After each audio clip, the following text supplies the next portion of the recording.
ಹೋಗಿ ಇದ್ದಾರೆ ಇಸ್ರಾಯೇಲ್ರು, ಅವ್ರನ್ನೆಲ್ಲ ದೇವರು ಕೂಡಿಸ್ತಾ ಇದ್ದಾರೆ. ಈಗ ನಾವು ಯೇಸು ಕ್ರಿಸ್ತನಲ್ಲಿ ಅಬ್ರಹಾಮನ ಸಂತಾನವಾಗಿದ್ದೀವಿ. ಹಲ್ಲೆಲೂಯಾ. ಅಷ್ಟಕ್ಕಿಂತ ಇಸ್ರಾಯೇಲ್ಗಿಂತ ದೊಡ್ಡವರಾಗಿ, ಇಸ್ರಾಯೇಲ್ಗಿಂತ ಮೇಲವರಾಗಿ ನಾವು ಯೇಸುವಿನ ರಕ್ತದಲ್ಲಿ ಆತನೊಟ್ಟಿಗೆ ಬಾಂಡಲ್ಲಿದ್ದೀವಿ. ಹಲ್ಲೆಲೂಯಾ, ಹಲ್ಲೆಲೂಯಾ. ಸೊ ಇಸ್ರಾಯೇಲ್ ಹತ್ರನೇ ಕಳಿಸ್ಬೇಕು ಅಂತ ಅವ್ರ ಬಗ್ಗೆನೇ ಪ್ರೇಯರ್ ಮಾಡ್ಬೇಕಂತ ನಾನು ನಿಮಗೆ ಹೇಳಿಲ್ವಾ ಅಂತ ಶಿಷ್ಯರಿಗೆ ಹೇಳ್ತಾ ಇದ್ದೆ. ನಂತರ ಏನಾಯ್ತು ನೋಡಿ. ಆಗ ಆಕೆ ಬಂದು ಆತನಿಗೆ ಅಡ್ಡ ಬಿದ್ದು, ಸ್ವಾಮಿ, ನನಗೆ ಅನುಗ್ರಹ ಮಾಡಬೇಕು ಅಂದಳು. ಸಾಕು, ಒಂದು ನಿಮಿಷ.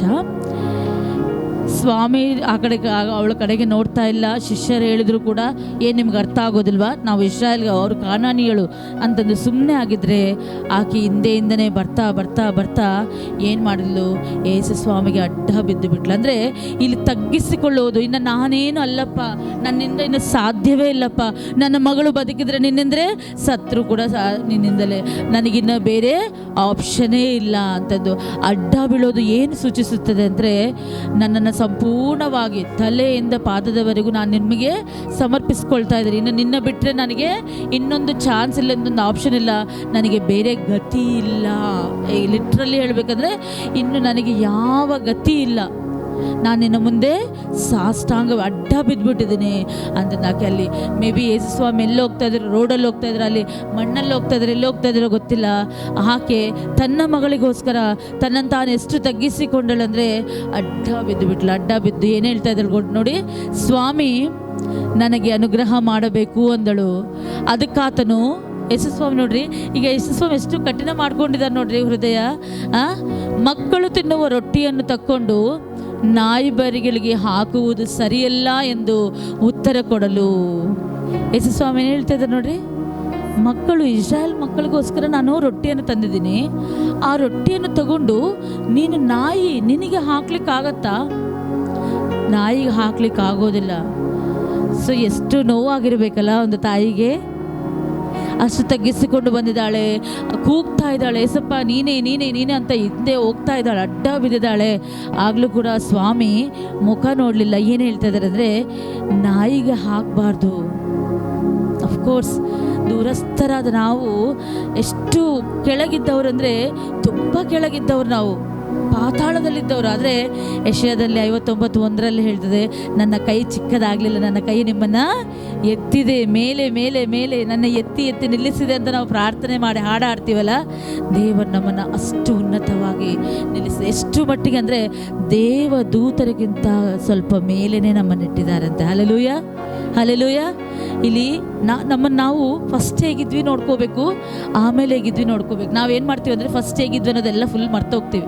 ಎಷ್ಟು ಕೆಳ ಮಟ್ಟಕ್ಕೆ, ಎಂಥ ಪಾಪದ ಸ್ಥಿತಿಯಲ್ಲಿದ್ದು, ಬೇಡ ಬಂದಿರೋ ಸ್ಥಿತಿಯಲ್ಲಿದ್ದಂಥ ನಮ್ಮನ್ನು ದೇವರು ಒಂದು ಮಟ್ಟಕ್ಕೆ ತಂದು ನಿಲ್ಲಿಸಿದಾರಲ್ಲ, ನಾವು ಆ ಪರಿಸ್ಥಿತಿ ಮರ್ತೋಗಿ ಈ ಪರಿಸ್ಥಿತಿಯನ್ನು ನೋಡಿ ಅನೇಕ ಸಲ ಗರ್ವದಲ್ಲಿ ಫೀಲ್ ಆಗ್ತಾ ಇರ್ತೀವಿ. ನನಗೇನು ಕಡಿಮೆ ಇದೆ, ನನಗೇನು, ನಾವು ಒಂದೊಂದ್ಸಲ ಮಾತಾಡ್ಬಿಡ್ತೀವಿ, ಒಂದೊಂದ್ಸಲ ಏನೋ ಹೇಳ್ಬಿಡ್ತೀವಿ.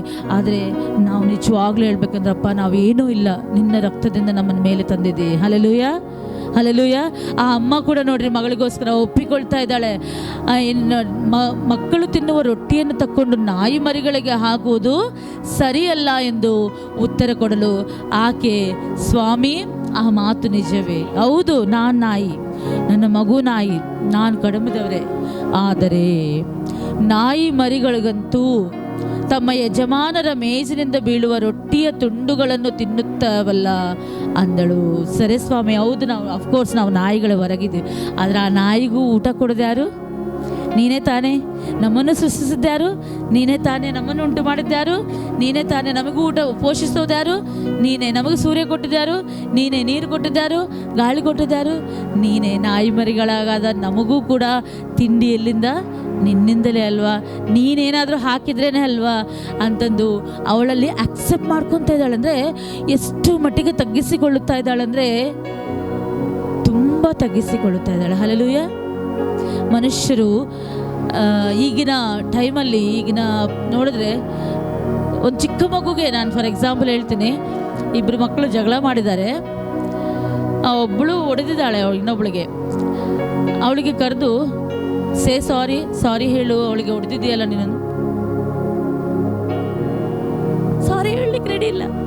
ಚಿಕ್ಕ ಮಕ್ಕಳು ಕೂಡ ತಗ್ಗಿಸಿಕೊಳ್ಳಿಕ್ಕೆ ರೆಡಿ ಇಲ್ಲ. ತಗ್ಗಿಸಿಕೊಳ್ಳಿಕ್ಕೆ ರೆಡಿ ಇಲ್ಲ.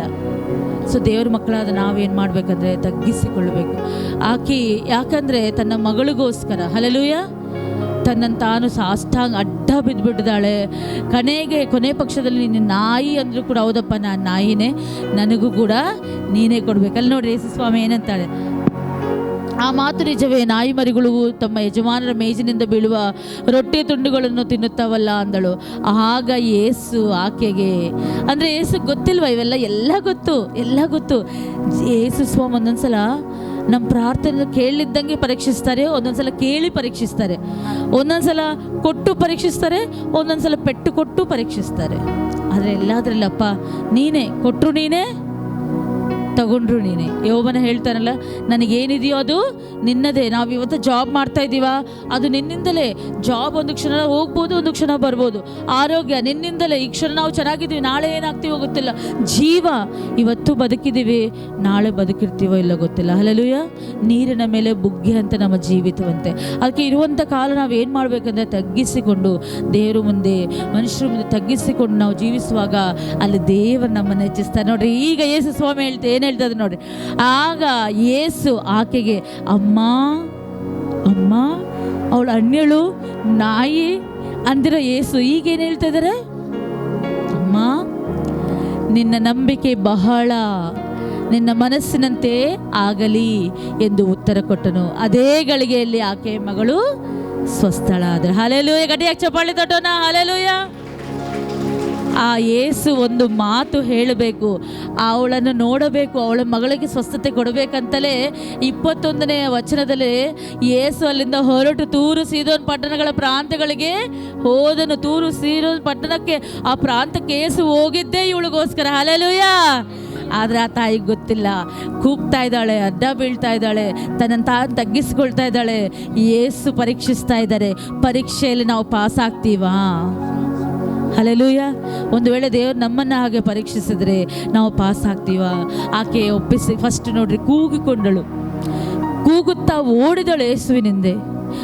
ಅಲ್ಲಿ ಇಸ್ರಾಯೇಲ್ಗೋಸ್ಕರ ಬಂದು ನಾನು ಇವಳಿಗೋಸ್ಕರ ಬರಲಿಲ್ಲ ಅಂದರೆ ಅಡ್ಡ ಬಿದ್ದುಬಿಟ್ಲು.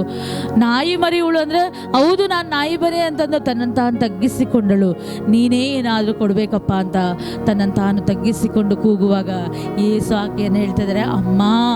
ಅಷ್ಟುವರೆಗೆ ಅನ್ಯಳು, ನಾಯಿ ಅಂದಿರೋ ಯೇಸು ಏನು ಮಾಡ್ತಾ ಇದ್ದಾರೆ, ಅಮ್ಮ ಅಂತಂದು ಹೇಳಿ ಒಂದೇ ಮಾತು ಹೇಳಿದ್ಲು, ನಿನ್ನ ಮನಸ್ಸಿನಂತೆ ಆಗ. ನಿನ್ನ ಮನಸ್ಸಲ್ಲಿ ಏನಿದೆ, ನನ್ನ ಮಗಳು ಸ್ವಸ್ಥತೆ ಹೊಂದಬೇಕು, ನನ್ನ ಮಗಳು ಗುಣ ಹೊಂದಬೇಕು, ನನ್ನ ಮಗಳು ಒಳ್ಳೆ ಆಗಬೇಕು ಅಂತ ಇದೆಯಲ್ಲ, ಆ ಕ್ಷಣದಲ್ಲೇ ಯೇಸು ಒಂದು ಮಾತು ಸಾಕು, ಆ ಕ್ಷಣದಲ್ಲೇ ಆಗ್ಬಿಡುತ್ತೆ. ಹಲ್ಲೆಲೂಯಾ. ಹಲ್ಲೆಲೂಯಾ.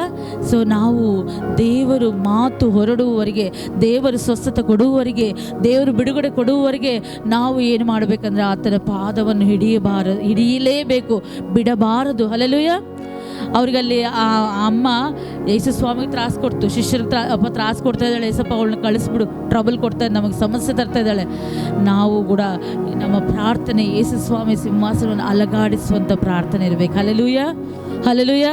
ಪಾಸ್ಟರ್ ಯಾವಾಗಲೂ ಒಂದು ಹೇಳ್ತಾ ಇರ್ತಾರೆ, ಅನ್ಯಾಯಗಾರನಾದ ನ್ಯಾಯಾಧಿಪತಿ ಹತ್ರ ಒಬ್ಳು ಹೆಂಗಸು ಹೋಗಿ ಅವನಿಗೆ ತ್ರಾಸು ಕೊಡ್ತು. ಹಲ್ಲೆಲೂಯಾ. ನಾವು ನಮ್ಮ ಪ್ರಾರ್ಥನೆಯಿಂದ ದೇವರಪ್ಪ ಇವಳಿಗೆ ಎಷ್ಟು ಕಠಿಣವಾಗಿದ್ದರೂ ಕೂಡ ಇವಳು ಬಿಡ್ತಾ ಇಲ್ಲಲ್ಲ ಅಂತಂದು, ಹಲ್ಲೆಲೂಯಾ, ನಾವು ಕೂಗಬೇಕು, ತಗ್ಗಿಸಿಕೊಳ್ಳಬೇಕು. ಅಪ್ಪ ಹೌದು, ನಾನು ಎಂಥ ಪರಿಸ್ಥಿತಿಯಲ್ಲಿದ್ದೆ, ನಾನು ಯಾವಾಗಲೂ ಸತ್ತೋಗ್ತಿದ್ದೆ, ಯಾವಾಗಲೂ ನನ್ನ ಜೀವಿತ ಮುಗಿದೋಗ್ತಿತ್ತು, ಎಲ್ಲೋ ಹೋಗ್ಬಿಡ್ತಿದ್ದೆ, ನಾನೊಂದು ತಪ್ಪು ಡೆಸಿಷನ್ ತಗೊಂಡಿದ್ರೆ ಏನೋ ಆಗ್ಬಿಡ್ತಿತ್ತು ನನ್ನ ಜೀವಿತ. ಆದರೆ ನೀನು ಅದೆಲ್ಲದರಿಂದ ಬಿಡಿಸಿ ಈ ಉನ್ನತ ಸ್ಥಾನದಲ್ಲಿ ಇವತ್ತು ನಾವು ಆರಾಮಿದ್ದೀವಂದರೆ ಅದು ದೇವರ ಕೃಪೆನೇ. ಹಲ್ಲೆಲೂಯಾ. ಇಲ್ಲಿ ಇಟ್ಟಿದ್ದೀಯಾ ನೀನೇ ಅಂತಂದು ನಮ್ಮನ್ನು ನಾವು ತಗ್ಗಿಸಿಕೊಂಡು ಆತನ ಮೇಲೆ ಹೆಚ್ಚಿಸುವಾಗ ದೇವರು ಕಾರ್ಯ ಮಾಡುವ ದೇವರಾಗಿದ್ದಾರೆ. ಹಲ್ಲೆಲೂಯಾ. ಹಲ್ಲೆಲೂಯಾ. ಸೊ ಈ ಅಮ್ಮನನ್ನು ನೋಡಿ ನಾವೇನು ಕಲಿತ್ಕೊಳ್ಬೇಕು ಹೇಳಿ? ಕೂಗಬೇಕು. ಹಲ್ಲೆಲೂಯಾ. ಯೇಸು ಸ್ವಾಮಿ ಹಿಂದೆ ನಾವು ಕೂಗುತ್ತಾ ಹೋಗಬೇಕು.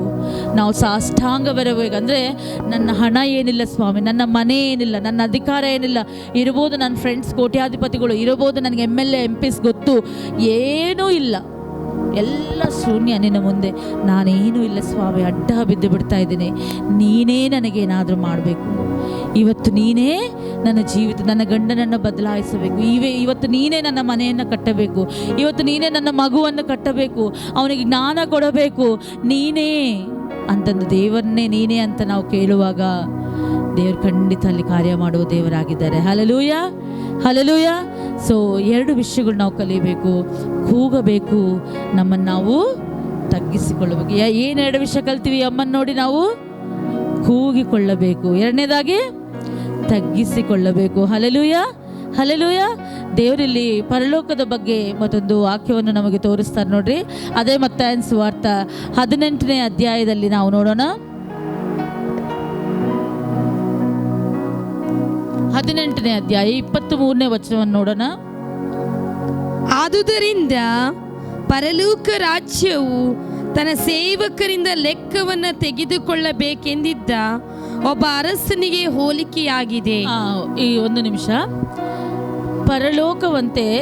ಪರಲೋಕವನ್ನು ದೇವರು ತುಂಬ ವಿಷಯಗಳಿಗೆ ಕಂಪೇರ್ ಮಾಡಿದ್ದಾರೆ. ಸಾಸಿವೆ ಕಾಳು ಹಂಗೆ ಪರಲೋಕ ರಾಜ್ಯವು ಬಿತ್ತುವವನ ಸಾಮ್ಯವನ್ನು ಹೇಳುತ್ತಾ, ಇಲ್ಲಿ ಪರಲೋಕ ರಾಜ್ಯವು ಯಾರಿಗೆ ಸಾಮ್ಯವಾಗಿದಂತೆ, ಯಾರಿಗೆ ಹೋಲಿಕೆ ಆಗಿದಂತೆ ಹೇಳಿ, ಓದಿ.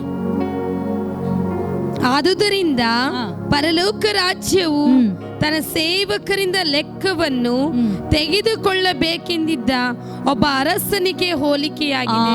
ಒಬ್ಬ ಅರಸನು ಕೂತ್ಕೊಂಡಿದ್ದಾನೆ, ತನ್ನ ಕೆಳಗೆ ತುಂಬ ಕೆಲಸದವರಿದ್ದಾರೆ, ಸೇವಕರಿದ್ದಾರೆ. ಅವ್ರ ಹತ್ರ ನೀನೇನು ಮಾಡಿದಿ, ನೀನೇನು ಎಷ್ಟು ಕೆಲಸ ಮಾಡಿದಿ, ಎಷ್ಟು ದುಡ್ದಿದ್ದಿ, ನನ್ನ ಹತ್ರ ಏನು ತಗೊಂಡಿದ್ದಿ, ಏನು ವಾಪಸ್ ಕೊಡ್ತಾ ಇದ್ದೀ, ಎಲ್ಲವನ್ನು ಲೆಕ್ಕ ಕೇಳುವಂಥ ಒಂದು